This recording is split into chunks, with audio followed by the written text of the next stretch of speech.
Voilà le fil de mes pensées. Ma famille, mon business, les factures, le planning des enfants, mon business, les clients, les courses, la bouffe, le ménage, le linge, les mails, mon business. Mais pourquoi les journées ne font que 24 heures? Et moi dans tout ça? Putain, mon cerveau va exploser. Bienvenue sur le podcast de Boss Équilibré, le podcast des entrepreneurs aux mille et une vies. Je suis Marie-Pierre, coach en organisation et entrepreneur depuis presque toujours. Si tu veux développer ton business sans t'épuiser et sans t'oublier, tu es au bon endroit. Je sais que tu n'as jamais le temps, mais dans la voiture, sous la douche, pendant les courses, prends ces quelques minutes pour toi et profite de ce nouvel épisode. Bonne écoute! Hello, bonjour à toi et bienvenue dans ce nouvel épisode de Boss Équilibré. Aujourd'hui, je vais te partager les coulisses de ma participation à un événement présentiel qui avait lieu sur Paris. En fait, j'ai l'impression que ma vie, je te partage les coulisses, mais bon, je trouve ça hyper important de pouvoir partager les backstage d'une vie d'entrepreneuse, que tu te rends compte aussi qu'il n'y a pas de monde parfait et que voilà, enfin bon bref, je m'égare déjà. C'est un épisode qui va être un peu particulier, je ne l'ai pas du tout scripté, j'ai juste noté quelques points sur lesquels j'avais envie de te partager des choses qui pour moi ont été importantes lors de cet événement. Et puis voilà. Alors déjà, c'était quoi cet événement en présentiel? Donc c'était une journée en présentiel à Paris, animée par Chloé alias Quincy sur Instagram et par Soumaya alias Question d'allure conseil en images. Et en fait, c'était une masterclass en présentiel qui mêle le conseil en images et la création de Reels pour vendre sur Instagram.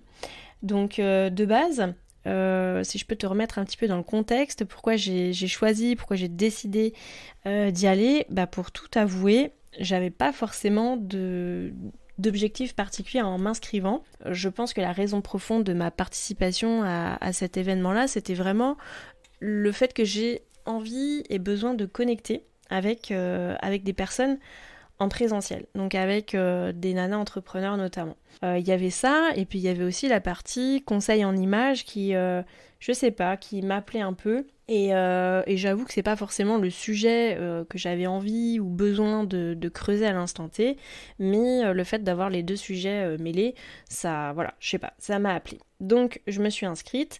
Si on revient sur une question très pratico-pratique, comment on s'organise pour participer à un événement comme ça, parce que souvent on me pose la question, mais comment tu fais pour tout faire, comment tu fais avec tes enfants, comment tu fais avec ton boulot, etc. Là c'est quelque chose que j'ai anticipé, je pense peut-être 3-4 semaines en avance, où déjà dans un premier temps, moi la condition sine qua non c'est de valider que j'aurai une solution de garde pour mes enfants parce que mon mari travaille le week-end, donc voilà, valider qu'ils soient gardés ou que quelqu'un vienne à la maison pour les amener à leurs activités sportives. Pour moi c'est hyper important, je ne pars pas ou je participe pas à un truc si en gros ça fout le bordel dans ma famille, donc que ce soit à leur détriment. Donc l'idée c'est qu'ils conservent un petit peu la même vie même quand je suis pas là. Donc voilà, j'ai validé ça dans un premier temps, et une fois ça validé, j'ai tout simplement regardé pour mon transport. Donc c'était à Paris, moi j'habite en Bretagne, donc voilà, la solution pour moi la plus appropriée c'était de prendre le train. En plus de ça, j'aime beaucoup voyager en train parce que ça me permet de bosser un petit peu dedans. T'es assis, tu fais rien, ou tout simplement de lire. Au final c'est ce que j'ai fait, j'ai lu et j'ai pas bossé. Donc voilà pour l'organisation en amont. Et évidemment regarder pour le logement, mais moi ma soeur a un appart à Paris, donc c'était hyper simple. Voilà pour la petite question organisation, comment tu fais pour te libérer pour participer à ce type d'événement. Donc voilà, une fois cet événement, ce déplacement organisé, en fait j'avais plus qu'à y aller. Donc qu'est-ce qui s'est passé, comment ça s'est déroulé? Concrètement c'était une journée complète. On était en plutôt petit comité d'entrepreneuses.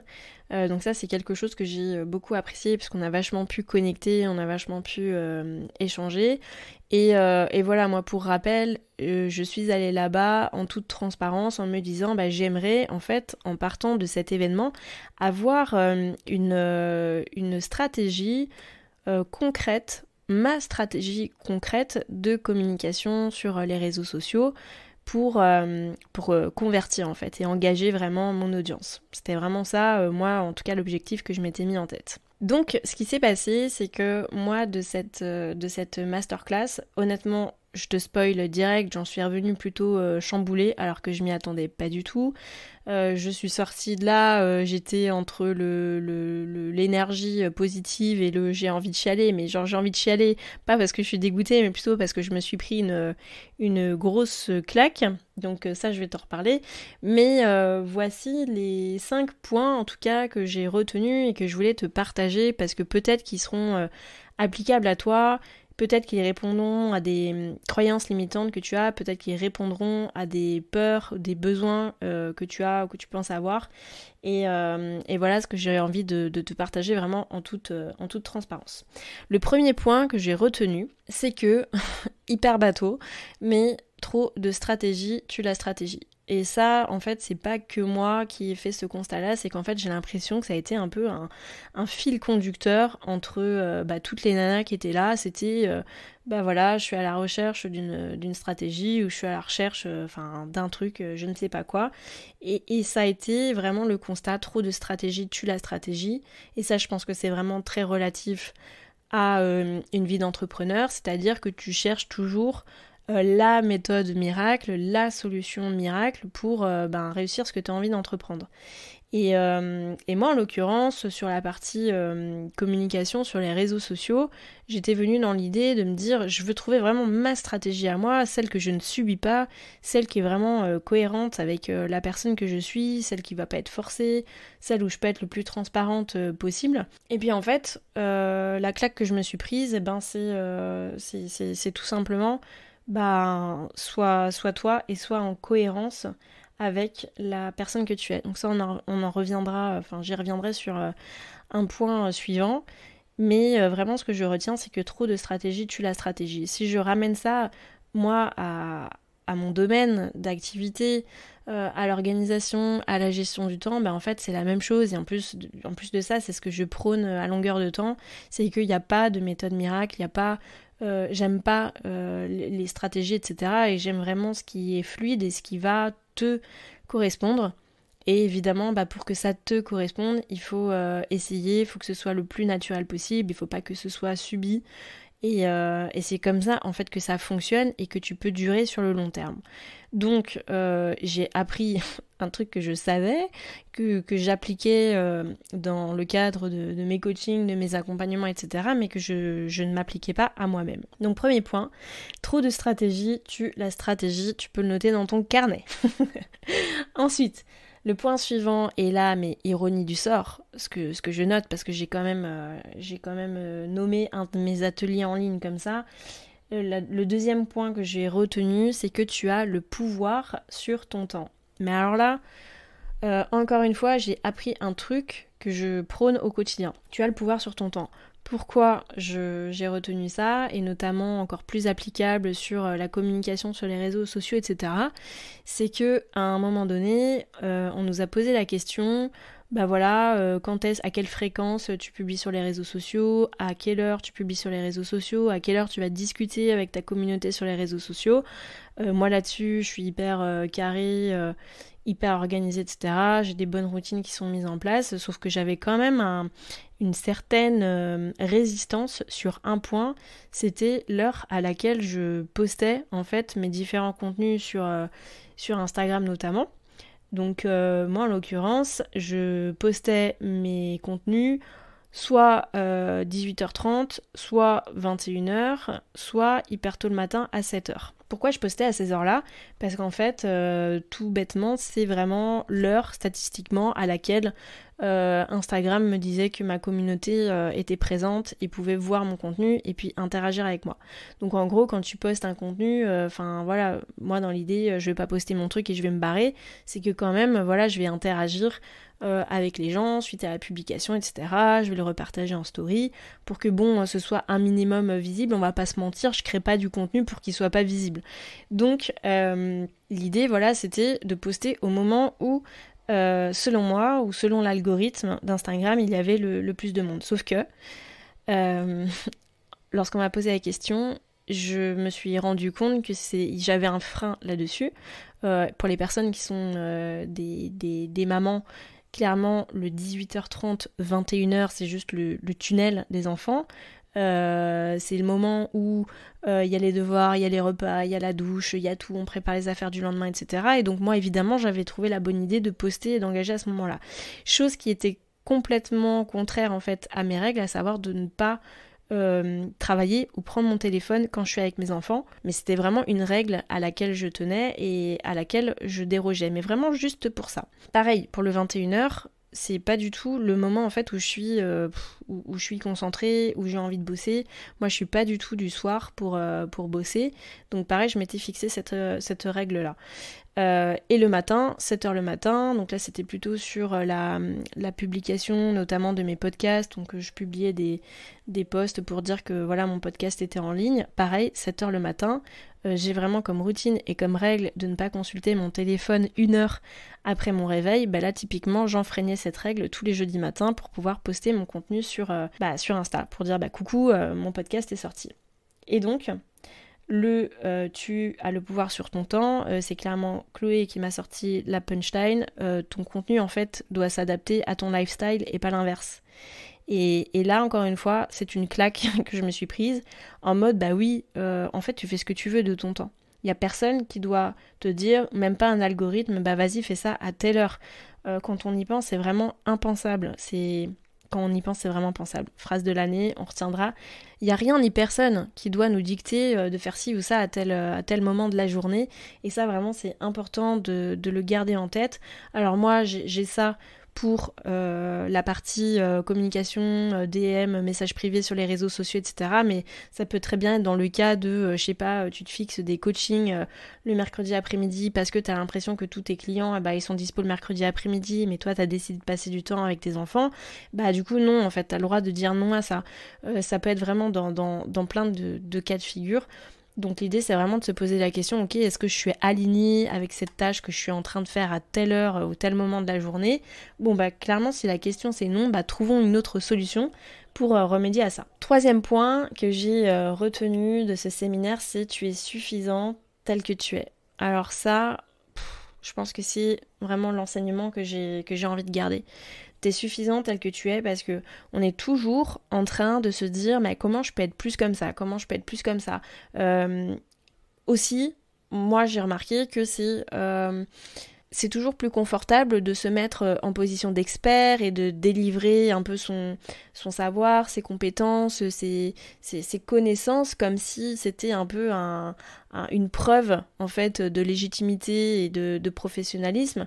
La vérité c'est que les gens en fait ils ont pas besoin de ça, les gens ils ont besoin de quoi? Ils ont tout simplement besoin de connaître ton univers, de connaître ton mood, de connaître comment tu fonctionnes, comment tu parles, etc.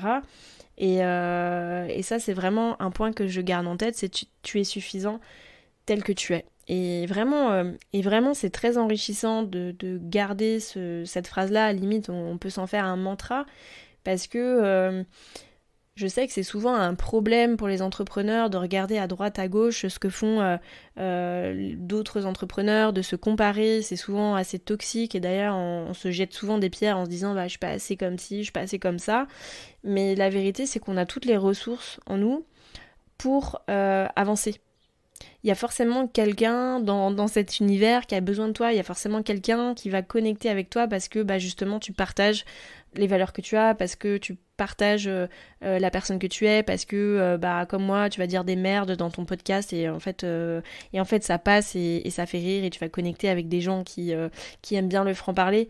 Mais voilà, tu es suffisant tel que tu es et ça sert à rien de perdre de l'énergie à trop regarder à droite, à trop regarder à gauche et à essayer de copier des personnes qui peut-être t'inspirent pour qu'au final ça te rende encore plus mal. D'ailleurs, moi suite à ce séminaire-là, où vraiment j'ai rencontré des nanas aussi différentes les unes que les autres, le fait de me dire ok tu es suffisante telle que tu es et ne va pas te comparer à Pierre, Paul ou Jacques, ça m'a donné envie de me désabonner de certains comptes que je pensais admirer et qui en fait au final se révélaient peut-être un peu toxique pour moi parce que sans trop le conscientiser, c'est des comptes sur lesquels j'avais tendance à me comparer, etc. Alors qu'en fait, c'est pas du tout dans le même mood, dans mon mood, c'est pas du tout dans ma façon d'être, dans ma façon de travailler.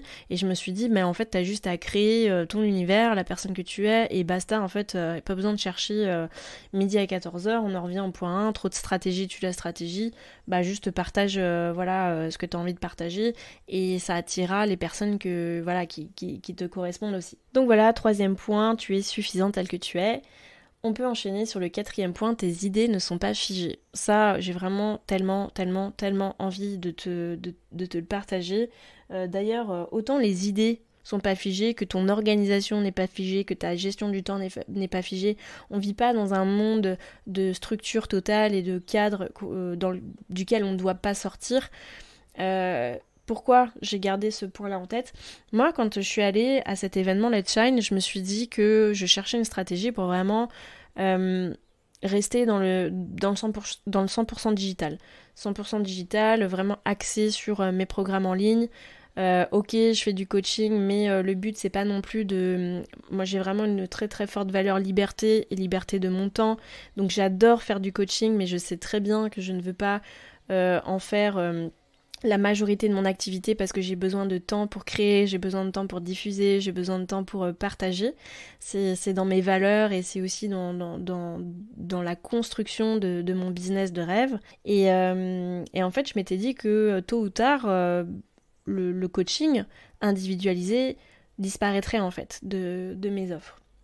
Et là, quand je te dis que les idées ne sont pas figées, c'est que la perspective de cet événement, de ce séminaire, ça a vraiment tout changé. Ça a été tellement puissant de voir les déclics, mais même mes propres déclics. Ça a été tellement puissant de voir les interactions entre les nanas. Ça a été tellement puissant, les prises de conscience, même si chacune, en fait, parfois s'apprêtait à entendre ce qui avait à être dit, même si au fond de nous, on savait parfois certaines choses.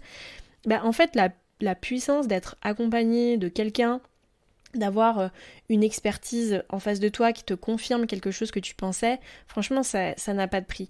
Parce que c'est tellement rassurant d'être accompagné de quelqu'un qui te partage son point de vue extérieur et son expertise, et je me suis dit, moi j'adore ça aussi.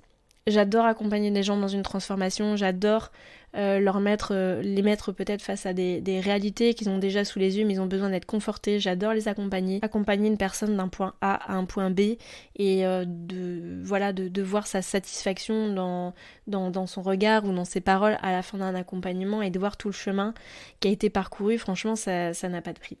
Donc pour ce point 4, les idées ne sont pas figées. Faut s'autoriser en fait à sortir du cadre, même si t'as bossé ta vision, même si t'as bossé tes objectifs, même si t'as en tête des projets, je sais pas, dans ton mois, dans ton année, etc., c'est ok en fait de revenir dessus, et moi, je dois me l'appliquer, dans le sens où là j'étais arrivée à cet événement-là en me disant le but c'est d'avoir des produits 100% digitaux et peut-être que le coaching disparaîtra. Non, en fait le coaching il disparaîtra pas. Je continuerai de prendre 3, 4, 5 personnes max par mois, mais je continuerai parce que c'est vraiment ma mission en fait. Voilà, d'accompagner les gens du mieux que je peux. Le 5e et dernier point que je souhaite aborder avec toi, c'est l'importance d'être bien entouré. Et c'est vraiment une question qu'on m'a posée, d'ailleurs, dans un question-réponse que j'avais fait sur Insta, c'est selon toi, quel est un des points les plus importants quand tu es entrepreneur? Franchement, la vérité, c'est que être bien entouré, ça change absolument tout. Moi, ça fait un peu plus de 10 ans maintenant que je suis entrepreneur et je pense que j'ai bossé peut-être 7 années toute seule dans mon coin. Alors oui et non, parce que j'ai mon activité aussi d'hôtelière avec mon mari qui aujourd'hui a le lead quasi 100% là-dessus. Donc voilà, on a toujours bossé en binôme, mais je parle vraiment de quand t'es solopreneur. Donc comme moi, pour mon activité de boss équilibré, je suis solopreneur, je suis toute seule à gérer mon business, etc. Il faut pas rester tout seul justement. être bien entouré, ça change absolument tout, ça change tout pour ton état d'esprit, ça change tout pour ta confiance en toi, ça change tout parce que tu te rends compte que t'es pas seul dans tes galères, que peut-être la nana que t'admires d'un point de vue extérieur, elle aussi, elle a des galères, elle a des questionnements, elle a des croyances limitantes. Et ça change tout parce que juste le fait de dire voilà, moi je rencontre telle difficulté, ça se trouve tu vas avoir 4, 5, 6 nanas autour de toi qui vont te dire ouais, moi aussi j'ai rencontré cette difficulté là, voilà la solution que j'ai trouvée, peut-être que tu peux faire ça.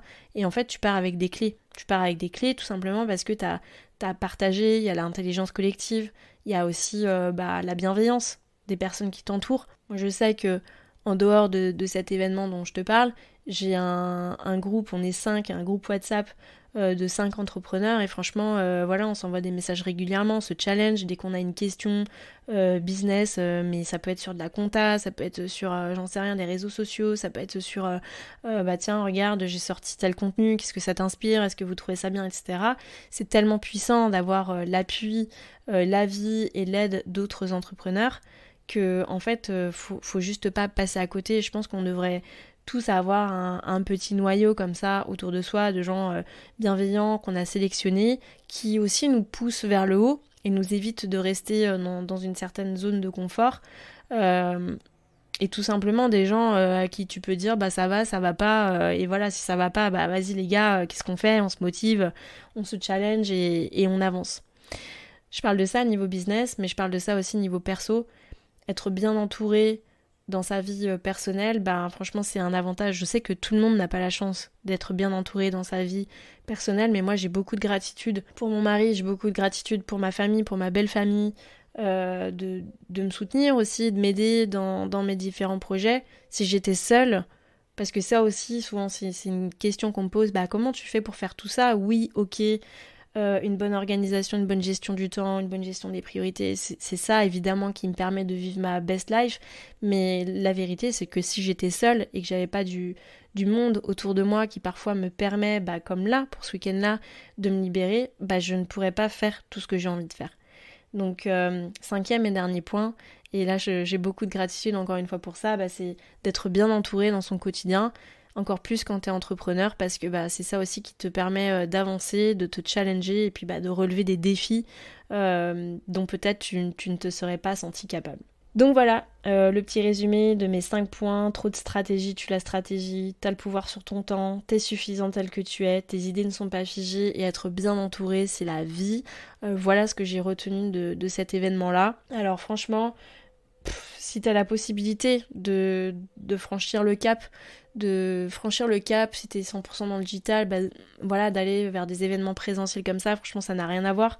Cette expérience, j'aurais pas pu la vivre dans un contexte par exemple d'atelier en ligne, ça aurait pas du tout été le même truc sur notre Zoom derrière notre PC, ça a été vraiment très enrichissant. Moi je t'invite vraiment à sortir peut-être un peu de ta zone de confort, à aller rencontrer des gens, à pas avoir peur de t'exprimer sur tes difficultés, des questionnements que tu as, et franchement il y a toujours quelque chose à en tirer.